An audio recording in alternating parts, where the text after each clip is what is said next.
রাখার জন্য ধস্তাধস্তির এক পর্যায়ে তাকেও গুলি করে জঙ্গিরা। এই মর্মান্তিক ঘটনায় গোটা বিশ্ব যখন হতবাক, স্তম্ভিত, সকল দেশ যখন নিন্দা জানাচ্ছে, সকলেই যখন সমস্বরে এই হামলার প্রতিবাদ জানাচ্ছে, একজন মানুষ তখন খুবই নির্মমভাবে, খুবই অসংবেদনশীল হিসাবে, খুবই কি বলবো, খাচ্ছড়ভাবে এটাকে রাজনীতিকরণ করার চেষ্টা করেছেন। এবং তিনি হচ্ছেন বাংলাদেশের মন্ত্রী আসিফ নজরুল। আসিফ নজরুল সাহেব খুব দ্রুত ফেসবুকে একটা কমেন্ট দিয়েছেন, লেখা দিয়েছেন, এবং সেই লেখায় তিনি এই হামলার তথাকথিত এক লাইনে একটা নিন্দা প্রকাশ করার পরে তারপরে তিনি এটার পুরো দায়িত্বটা দিয়ে দিয়েছেন মোদী সরকারের উপরে। শুধু মোদী সরকারের উপরে না, তিনি একেবারে বিজেপি নেতাদের নাম ধরে ভারতীয় সরকার এবং বিজেপির যে শীর্ষস্থানীয় শক্তিশালী লোকজন যারা আছেন তাদের নাম ধরে ধরে তাদের বিরুদ্ধে বলেছেন। উনি বলেছেন, আমি সিম্পলি বিশ্বাস করি না অমিত শাহ, অজিত দোভালদের সাহায্য ছাড়া কোনো অস্ত্র বা অস্ত্র চালানোর লোক কাশ্মীরে ঢুকতে পারে। মানে অস্ত্র এবং অস্ত্র চালানোর লোক কারা ঢুকিয়েছেন? অমিত শাহ, অজিত দোভাল ঢুকিয়েছেন। এটা কে দাবি করছে? বাংলাদেশের একজন মন্ত্রী। আসিফ নজরুলের যে বাপ রাষ্ট্র পাকিস্তানের যে মন্ত্রী আছে আসিফ সাহেব, ওনার নামও আসিফ, ওই আসিফের মাথা এই আসিফের চেয়ে বেটার। তারা কিন্তু বলে নাই বিজেপি করেছে, তারা কিন্তু বলে নাই যে রাষ্ট্র মদত দিয়েছে। যদিও পাকিস্তানকে দোষারোপ করা হচ্ছে যে ভারতের এই হামলার পিছনে আইএসআই এর মদত আছে, কিন্তু তারপরেও দেখেন পাকিস্তান একটা তাদের মতো করে একটা পলিটিক্যাল রেসপন্স দিয়েছে। তারা বলেছে ভারতের ভিতরে অনেক ধরনের বিপ্লবী সংগঠন আছে, বিভিন্ন জায়গায় বিপ্লব এবং বিদ্রোহ চলছে, তারই ফলশ্রুতিতে এই হামলা। মানে তারাও স্বীকার করেছে যে এই হামলাটা কোনো বিদ্রোহী গোষ্ঠী করেছে, বিপ্লবী গোষ্ঠী করেছে, যেটা তাদের ভাষায়। আফসোস, পাকিস্তানের লোকজনকে আমরা ভাবতাম বোকাশোকা, পাকিস্তানের লোকজনকে আমরা ভাবতাম বুদ্ধিহীন। সেই আসিফের তুলনায় বাংলাদেশের আসিফের যে অবস্থা আমরা দেখলাম, আসিফ নজরুলের অবস্থা দেখলাম, তা লজ্জার, ঘৃণার, আন্তর্জাতিক রাজনীতি, আন্তর্জাতিক প্রেক্ষাপটে এটি অগ্রহণযোগ্য একটা বিষয়। মুশকিল হচ্ছে ডক্টর ইউনূস এমন সব ক্লাউনদেরকে ওনার আশেপাশে নিয়ে এসেছে, এই ক্লাউনরা বুঝতে পারে না যে কোনটা ফেসবুকে বলা ভালো এবং কোনটা রাষ্ট্রের দায়িত্বে থাকা অবস্থায় বলা ভালো। তারা এই দুইটার মধ্যে কোনো তফাৎ পায় না। মানে ফেসবুকে একটা অগামগা লোক যে কোনো জিনিস লিখতে পারে, যে কাউরে গালি দিতে পারে, কেন হাহা রিয়েক্ট দিলি বলে একজন আরেকজনকে কিলাইতে পারে, মারতে পারে, কিন্তু রাষ্ট্রে যারা চালান, সরকার যারা চালায়, মন্ত্রী লেভেলে যারা আছে বা মানে একটু শীর্ষস্থানীয় লোকজন যারা আছে, তারা যা কিছু চাইলে ফেসবুকে লিখতে পারে না। এই জিনিসটা আসিফ নজরুল দীর্ঘক্ষণ পরে বুঝেছেন। কিভাবে বুঝেছেন? কারণ হচ্ছে ওইখানে ঢুকে হাজার হাজার বাঙালি ওনাকে ব্যাশিং করেছে, কমেন্ট দিয়েছে। অবশেষে আসিফ নজরুল সেই স্ট্যাটাস ডিলিট করে যথারীতি পালিয়ে গেলেন। এদের একটা সুবিধা আছে কি জানেন? আল্লাহ এদেরকে ব্রেইনও দেয় নাই, ব্রেন টিউমারেরও ভয় নাই। মানে একটা ব্রেন না থাকলে ব্রেন টিউমার নাই, সুতরাং তাদের এই ভয় নাই, এই সুবিধাটা তাদের আছে। কিন্তু এই সুবিধাটা আমাদের নাই। আপনার যদি ব্রেন টিউমার হয়, আল্লাহ না করুক, একটা বিপদ আপদে পড়েন, তাহলে আমাদেরকে দ্রুত চিকিৎসা পাওয়ার অবস্থা এই দেশে নাই। আমাদেরকে যদি পার্শ্ববর্তী দেশে যেতে হয়, ভারতে সেটা যেতে পারবো না। কেন পারবো না? কারণ 5ই আগস্টের ঘটনার পরে ইচ্ছাকৃতভাবে ডক্টর ইউনূস এবং তার এই সব ব্রেনলেস ক্রিয়েচাররা ভারতকে উস্কে দেওয়ার যতটুকু সম্ভব কাজ করছে। কেন করছে? নর্মালি সরকার যখন ফেল করে, রাষ্ট্র যখন ফেল করে, তখন যে কোনো ডিকটেটর, যে কোনো শাসক চেষ্টা করে একটা ধরনের দেশপ্রেমের উত্তেজনা তৈরি করতে। একটা শত্রু দরকার হয় এবং সেই শত্রুর সাথে তারা কুস্তি লড়ে জনগণকে এক ধরনের কি বলা যায়, এক ধরনের শান্তি দিতে চায়, এক ধরনের স্পিরিটের মধ্যে রাখতে চায়, গায়ের জোরের মধ্যে রাখতে চায়, রাখে এদের দুর্দশা ভুলিয়ে রাখতে চায়। এটা আগে হয়েছে, আপনার মনে আছে একসময় পাকিস্তানের শাসক বলেছিল দরকার হলে 100 বছর ঘাস খেয়ে থাকবো, তাও আমরা পারমাণবিক অস্ত্র তৈরি করবো। এর মূল কারণটা হচ্ছে পারমাণবিক অস্ত্র তৈরি করা না, ঘাস খাওয়ার বিষয়টা লোকজনের কাছে একটু স্টাবলিশ করে ফেলা। আপনারা অনেকেই বলবেন যে না, ভারতের বিরুদ্ধে রাগের, ক্ষোভের আমাদের যৌক্তিক কারণ আছে। আমি যে ট্রেড ডেফিসিটের কথা বলছি না, আমি আমাদের সীমান্ত কিলিং এর কথা বলছি না, আমি আমাদের অভিন্ন নদীগুলোর পানিতে উৎসমকে যে তারা ডিস্টার্ব করছে তার কথা বলছি না, সেগুলো রুটিন কূটনৈতিক তৎপরতা, সেগুলোর বিরুদ্ধে বাংলাদেশের সরকার, বাংলাদেশের নাগরিক, আমি আপনি সকলেই এক আছি, সকলেই আমরা তার বিরুদ্ধে প্রতিবাদ জানাচ্ছি। কিন্তু পাশের বাড়িতে, পাশের দেশে যখন একটা মর্মান্তিক ঘটনা ঘটে, সেটাকে নিয়ে মকারি করা, সেটাকে নিয়ে কুৎসিত ভাবে রাজনীতি করার যে চেষ্টা এই আসিফ নজরুল্লাহ করছে, তার নিন্দা না জানিয়ে আসলে আমরা সুস্থ লোক যাদের ব্রেন আছে, ব্রেন টিউমারের ভয় আছে, তাদের আর কোনো গতি নাই। আপনারা দেখবেন এরা কি করেছে, এরা হঠাৎ করে চিকেন নেক ভেঙে দিব, 7 সিস্টার খেয়ে ফেলবো, এটা ডক্টর ইউনূস শুরু করে তার ল্যাংবোটরা বলা শুরু করলো। মানে কোন সুস্থ লোক ভাববে বাংলাদেশ এখন সেই পর্যায়ে আছে যে ভারতের সাথে যুদ্ধ করে আপনি তার 7 সিস্টার খেয়ে দিবেন? এটা আমিও জানি, আপনি জানি, আমি জানি না ডক্টর ইউনূস এবং তার এইসব স্টুপিড লোকজন জানে কিনা না, কিন্তু তারা এই জিনিসটা এমনভাবে করেছে, এতে কি হয়েছে? ভারত শঙ্কিত হয়েছে, ওরে বাবারে, তাহলে তারা জঙ্গি ঢুকাবে, এরা লোক ঢুকাবে। ভারত টুরিস্ট ভিসা অলমোস্ট বন্ধ করে দিয়েছে, চিকিৎসা ভিসা খুবই কঠিন করে দিয়েছে, ভুগছে জনগণ। একটা কথাই আছে, রাজার দোষে রাজ্য নষ্ট, প্রজা কষ্ট পায়। আমরা প্রজারা কষ্ট পাচ্ছি। কেন কষ্ট পাচ্ছি আমি আপনাকে বলি।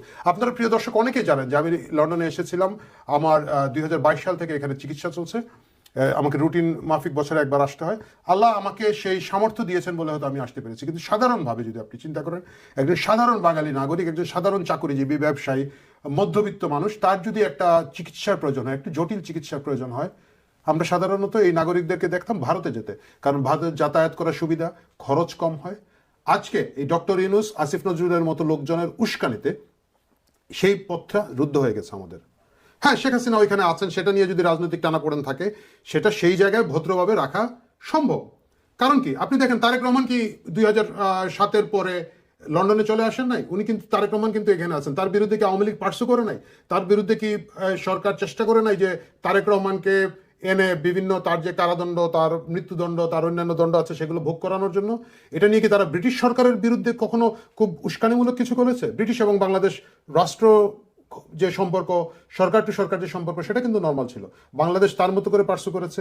ব্রিটিশ সরকার অবশ্যই এটা হস্তান্তর করবে না, তারা করে নাই। কিন্তু এইটা নিয়ে কি কেউ এসে বলেছে যে ব্রিটিশের সেভেন সিস্টার খেয়ে দিব, ওয়েলস খেয়ে দিব, নর্দার্ন আয়ারল্যান্ড খেয়ে দিব, বা স্কটল্যান্ড খেয়ে দিব, এই টাইপের কথা কি কেউ বলেছে এখানে এসে? কেউ বলে নাই। কিন্তু ভারতের ক্ষেত্রে এটা বলছে, বলার কারণে যে মুশকিলটা হচ্ছে সাধারণ মানুষজন ভুগছে। আমি একটা উদাহরণ দিলাম যে কিভাবে আপনি যদি আজকে বিপদ হয়, একটা চিকিৎসা হয়ে যাবো কোথায়? আমাদের এই কুতুবরা বলছে, এই কি আমি দেখলাম যে জুলাই আন্দোলনকারী আহত অনেককে পাকিস্তানে পাঠাবে চিকিৎসা নেওয়ার জন্য। পাকিস্তান ভিক্ষার কাটুরা নিয়ে ঘরে ঘরে গিয়ে ভিক্ষা করছে, অর্থনীতির অবস্থা খারাপ, বম খায়, মায়ের খায়, ওইটা একটা ফেল স্টেট। ওর নিজের চিকিৎসা দরকার, ওই পুরো রাষ্ট্রের চিকিৎসা দরকার, সেখানে নাকি আমরা এখন যাবো চিকিৎসা নিতে। মানে পিরিতি বায়া বায়া পড়ে, গইলা গইলা পড়ে, বুঝছেন? এই বায়া বায়া পড়া, গিলা গিলা পড়ায় ভুক্তভোগী হচ্ছে শত শত, হাজার হাজার, লাখ লাখ চিকিৎসা প্রার্থী বাংলাদেশের জনগণ। এটা গেল এক জিনিস।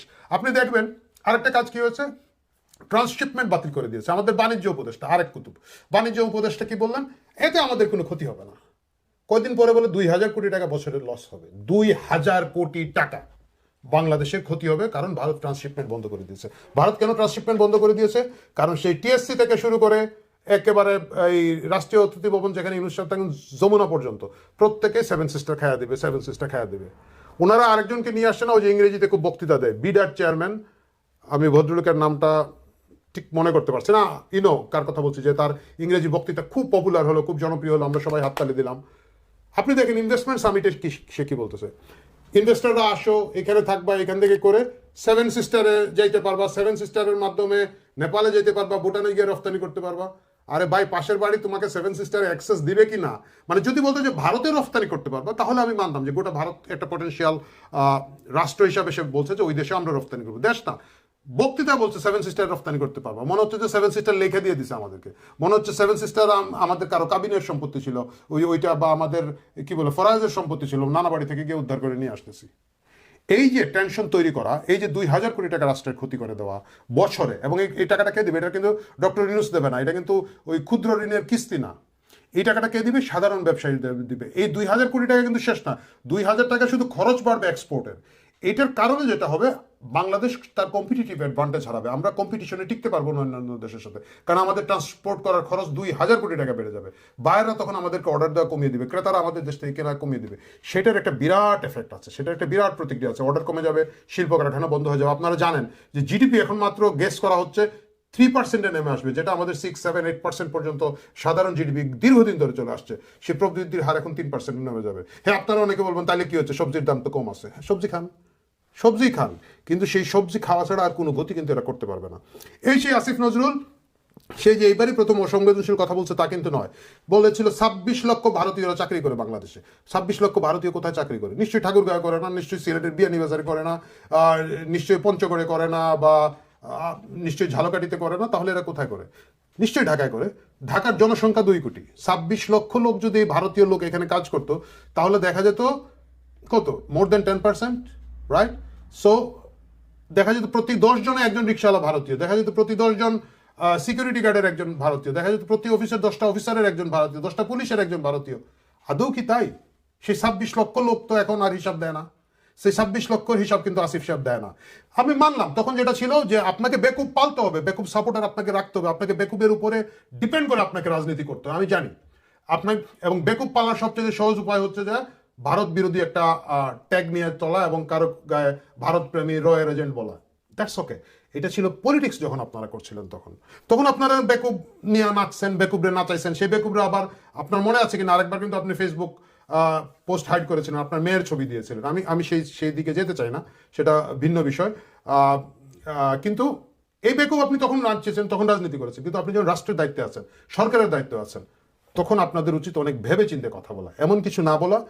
কারণ আপনারা বলবেন আপনারা চলে যাবেন বা আপনারা ভালো আছেন, আপনারা ঘুষ মুষ দুর্নীতির বিভিন্ন খবর পাচ্ছি ভাই, টাকা টুকা নেবেন এবং আপনারা প্রত্যেকে আমেরিকা চলে যাবেন, অস্ট্রেলিয়া চলে যাবেন, লন্ডন চলে যাবেন, বেলজিয়ামে চলে যাবেন। আমি তো দেখেছি, মানে বিগত সরকারের চোরগুলো তো কোথায় কোথায় গেছে আমরা জানি, সেটা আলাদা কথা। সাধারণ মানুষের কি হবে? এই যে একটা লোক সিলেট থেকে বা রংপুর থেকে তার চিকিৎসার প্রয়োজন, তার হয়তো একটা হার্টের একটা জটিল সমস্যা আছে, তার হয়তো ব্রেনের একটা সমস্যা আছে, তার স্ট্রোকের হয়তো একটা সমস্যা আছে, চোখের হয়তো একটা ভালো চিকিৎসা করানোর প্রয়োজন, এরা যাবে কোথায়? আপনারা আননেসেসারি ভারতের সাথে অপ্রয়োজনীয় একটা উস্কানি দিয়ে সেটা বন্ধ করে দিয়েছেন। আপনারা ট্রান্সশিপমেন্ট বাতিল করে আমাদের ব্যবসায়ীদেরকে, আমরা যারা এক্সপোর্টের ব্যবসায়ী আছেন তাদের ক্ষতি করে দিয়েছেন। কারণ কি? আপনার বিনিয়োগ বোর্ডের চেয়ারম্যান গিয়ে বলতেছে সেভেন সিস্টার, মনে হচ্ছে যেন ওই যে আগে বলেছিলাম যে লিখে দেওয়া আছে এটা আমাদের সম্পত্তি, আমরা চাইলে গিয়ে ঢুকতে পারবো। এই পাগলামি বন্ধ করেন, এই উন্মাদনা বন্ধ করেন, দেশের দিকে তাকান, রাষ্ট্রের দিকে তাকান, সাধারণ মানুষের সুবিধা অসুবিধার কথা ভাবুন। ভারত আমাদের 3 দিক ঘিরে আছে, তাদের সাথে আমরা স্ট্রং কূটনৈতিক ফাইট করব। আমরা অবশ্যই আমাদের অভিন্ন নদীর হিস্সা চাই, পানির হিস্সা চাই। আমরা অবশ্যই বিএসএফ এর অমানবিক কিলিং আমাদের সীমান্ত হয় তার সঠিক এবং কঠোর জবাব দিতে চাই। আমরা চাই ভারতীয় সাংস্কৃতিক আগ্রাসনের বিরুদ্ধে বাঙালির যা, আমাদের যে সংস্কৃতি আছে, বাঙালি সংস্কৃতি নিয়ে এগিয়ে যেতে। আমরা চাই হিন্দি ভাষার যে আগ্রাসন ক্যালকাতা এবং পশ্চিমবঙ্গকে অলমোস্ট দখল করে ফেলেছে, তার থেকে বাংলাদেশ নামের ভূখণ্ডকে, বাঙালির আদি ভূখণ্ডকে রক্ষা করতে। কিন্তু সেটা হতে হবে বুদ্ধিবৃত্তিক ফাইট, সেটা হতে হবে কূটনৈতিক ফাইট, সেটা হতে হবে আপনার ব্যক্তিত্ব দিয়ে, আপনার বুদ্ধি দিয়ে, ব্রেন দিয়ে করা।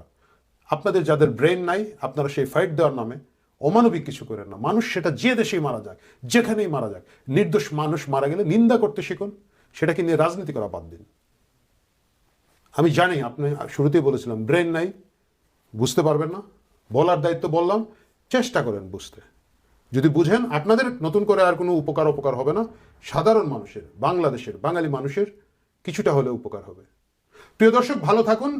দর্শক, সম্পূর্ণ ভিডিওটি দেখলেন, আশা করি বিষয়টি বুঝতে পেরেছেন। এ নিয়ে আপনার গুরুত্বপূর্ণ মন্তব্যটি অবশ্যই কমেন্ট বক্সে জানিয়ে দিবেন। ধন্যবাদ।